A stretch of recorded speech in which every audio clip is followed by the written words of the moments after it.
निवासी नागरिकों, भाइयों बहनों, आज जैसा हर शनिवार को हम लोग किसी न किसी विषय पर चर्चा करते हैं, आज एक विशेष चर्चा आप लोगों से मैं करने जा रहा हूं और वो विशेष इस मायने में है कि समाज में परिवार अपने बच्चों की देखरेख करने के लिए हमेशा हर संभव प्रयत्न करता है और उनकी संभाल शिक्षा के नाते करना ये हमारे स्कूल के अध्यापक, माता पिता, अन्य अभिभावक, उन सबकी एक जिम्मेदारी होती है।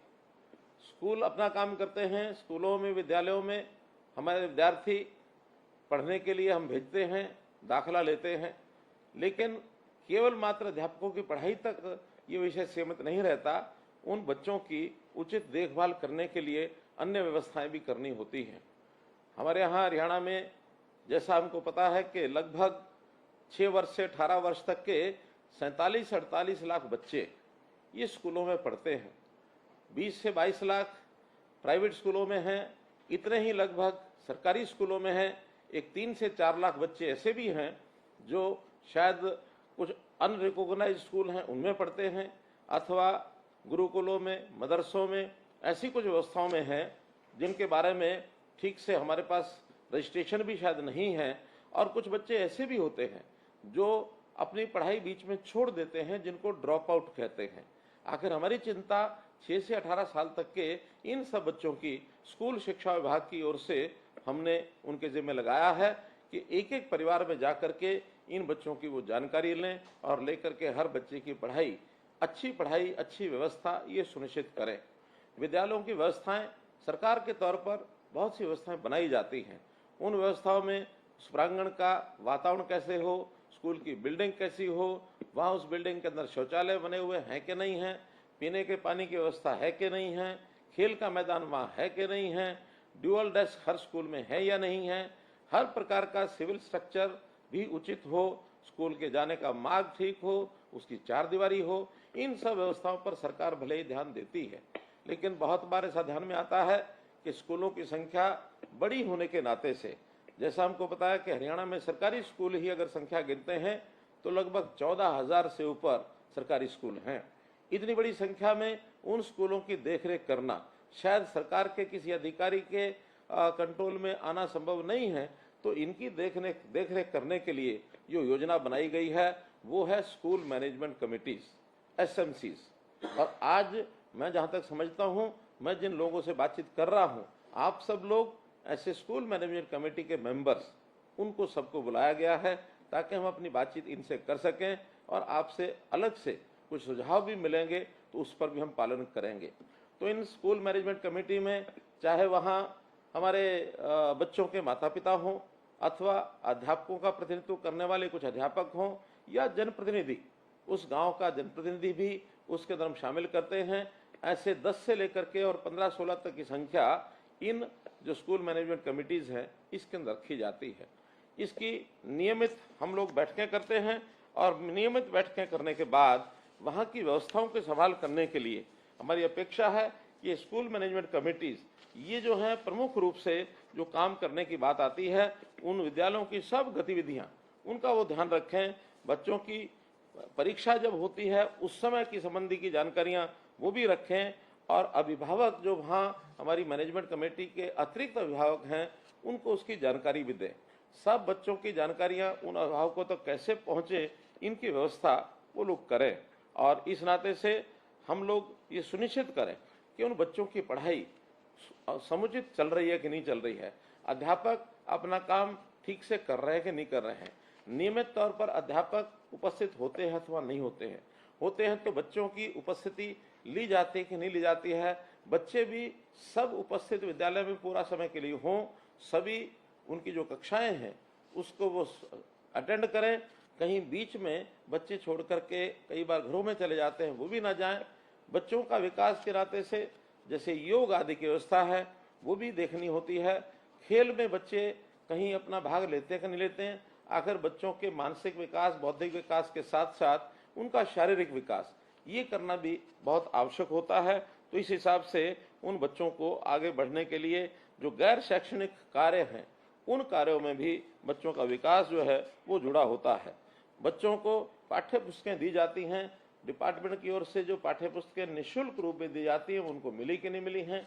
ऐसे ही बच्चों को हमने जो 10वीं 11वीं 12वीं में मुफ्त में टैबलेट बांटे हैं वो टैबलेट उनको मिले कि नहीं मिले हैं। अधिगम ये जो शिक्षण सामग्री है वो उनको मिली है कि नहीं मिली है। बहुत बच्चों को प्रोत्साहन राशि ये दी जाती है, वो राशि उनको प्राप्त हुई है कि नहीं हुई है। बच्चों की वर्दी वो उनको मिली है कि नहीं मिली है। विद्यालय में पुस्तकालय की व्यवस्था ये है या नहीं है, क्योंकि पुस्तकालय की व्यवस्था होना भी इसलिए अनिवार्य है कि बच्चे अपने सामान्य पढ़ाई के साथ साथ पुस्तकालय में अतिरिक्त ज्ञान के लिए उन पुस्तकों का कई बार उपयोग करते हैं।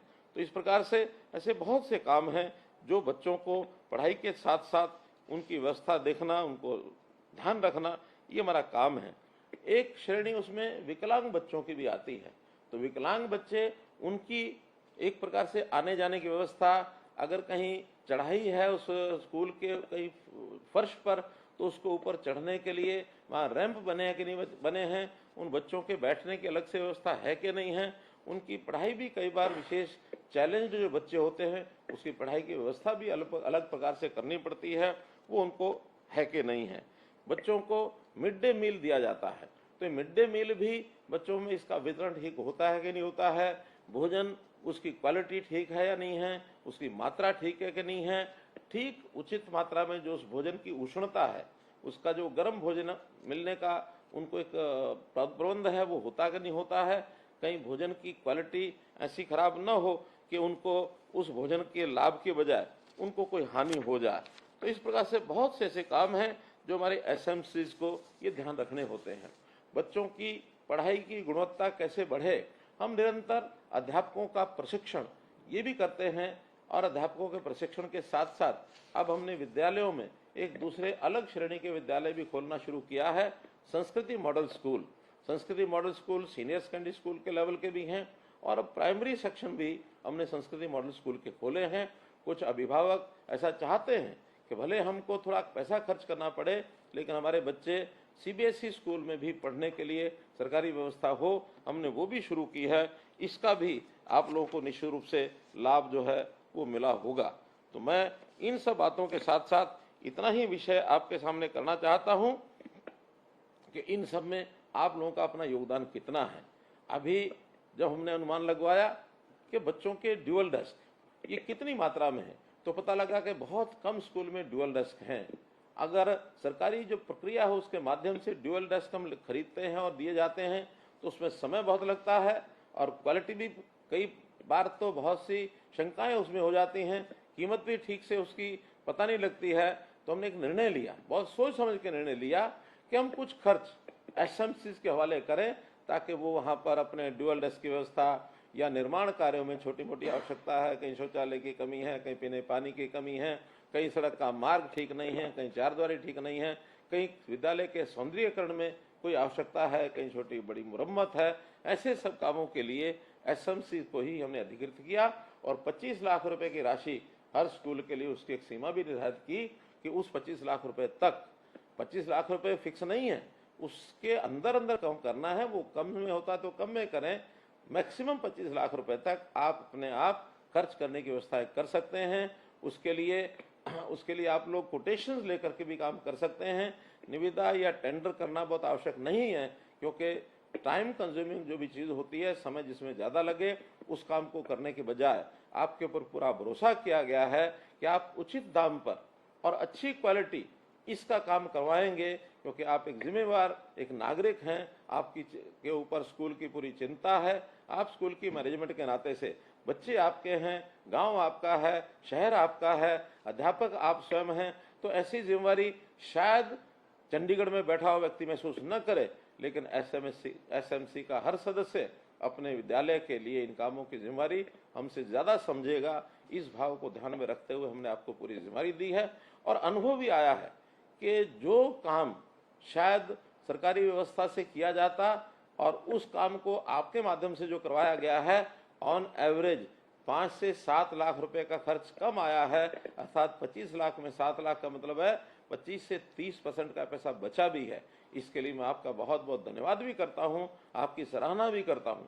और मैं चाहूंगा कि जितने काम ये बचे हुए शेष विद्यालयों में अभी बचे हैं, उन सब की भी डिमांड आप अपने वहाँ ब्लॉक लेवल पर इकट्ठी करें, बाद में जिला लेवल पर इकट्ठी करें, और प्रदेश पर आने के बाद उनके सबके बजट मंजूर करवा करके आपको बजट भेज दिया जाएगा।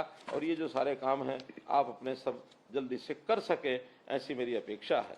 प्रधानमंत्री जी श्री नरेंद्र मोदी जी ने हमारे सामने एक विषय रखा है कि अब देश में नई राष्ट्रीय शिक्षा नीति ये लागू की जा रही है। तो ये नई राष्ट्रीय शिक्षा नीति लागू करने में शिक्षा में भी आमूलचूल परिवर्तन, सुधार ये करने की बात की गई है। देश भर में तो ये नई राष्ट्रीय शिक्षा नीति 2030 तक लागू होनी है, लेकिन हमारे यहाँ हरियाणा के अंदर हम लोगों ने तय किया है कि इस राष्ट्रीय शिक्षा नीति के कुछ पहलू जो बहुत प्रारंभिक पहलू हैं वो हम 2025 तक पूर्ण करेंगे, ताकि इसमें बच्चों का ज्ञान जो आज की आवश्यकता है उसके हिसाब से बढ़े। बच्चों की त्रिभाषी फार्मूला जो हम बच्चों को भाषा सिखाना चाहते हैं वो हम सिखा सकें, और बच्चों को शिक्षा के साथ साथ कौशल विकास के काम के नाते भी प्रवीण किया जाए, ताकि कुछ बच्चे स्कूल की पढ़ाई के बाद भी यदि अपना रोजगार करना चाहते हैं, अपने आप को कमाने के लायक खड़ा करना चाहते हैं, वो भी हो सके। तो ऐसे काम में भी आप सब लोगों का हमको योगदान चाहिए। आप जरूर इसके अंदर ये जो पॉलिसी है आज के युग की, जिसके अंदर रिफॉर्म, परफॉर्म और ट्रांसफॉर्म ये जो 3 शब्दों के साथ एक दिया जाता है आप लोगों का सैद्धांतिक विषय, कि आप इसके अंदर लागू करके और 21वीं सदी की जो जरूरत है उसके हिसाब से आप उसको लागू कराएंगे, ऐसा मेरा मानना है।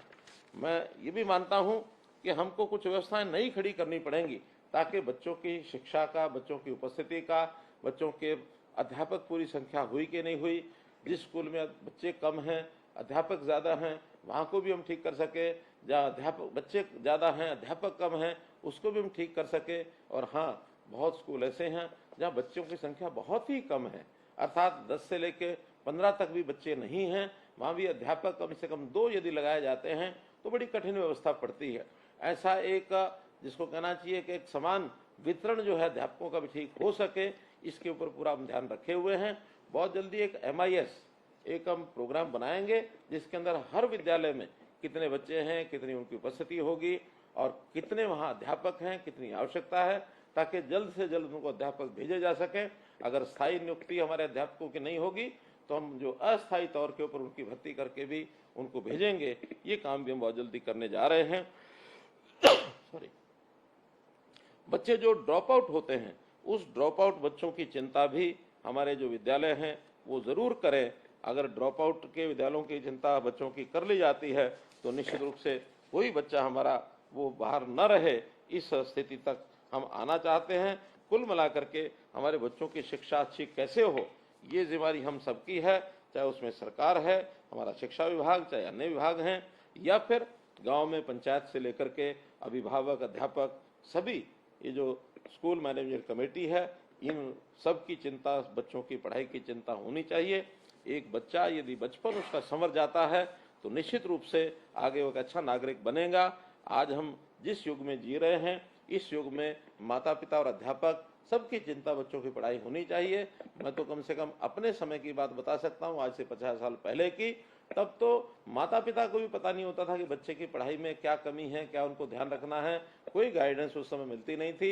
लेकिन आज बच्चों के माता पिता पढ़े लिखे होने के नाते से अध्यापक भी उसी प्रकार की जिम्मेदारी निभाते हैं। तो सब मिल करके हम अपने बच्चों के प्रति जितनी जागरूकता रखेंगे और जितना उनको आगे बढ़ाएंगे, हमारा जो भविष्य है वो सुंदर बनेगा। हमारे बच्चे अच्छे होंगे, वो निश्चित रूप से हमारे नाम को भी आगे बढ़ाएंगे, आगे चल करके माता पिता के सहारा बनेंगे। तो इस सब बात को ध्यान में रखते हुए हम शिक्षा के ऊपर जितना भी ध्यान रख सकते हैं उतना ध्यान रखें, और बच्चों की पढ़ाई के लिए आपके कोई भी सुझाव, कभी भी किसी प्रकार के कोई भी मांग, डिमांड अगर आती है उसको हम पूरा करेंगे। हमने इस बार इन बच्चों के लिए जो स्कूलों की शिक्षा, जो स्कूलों के लिए प्रावधान आपको बताया है कि 25 लाख रुपया हर विद्यालय के लिए हम जो है रखने के लिए तैयार हैं। 14,000 विद्यालयों के लिए हम लगभग 3,500 करोड़ रुपए का खर्चा हम काफ़ी इसमें किया है। जो बचा हुआ है उसको हम पूरा करेंगे।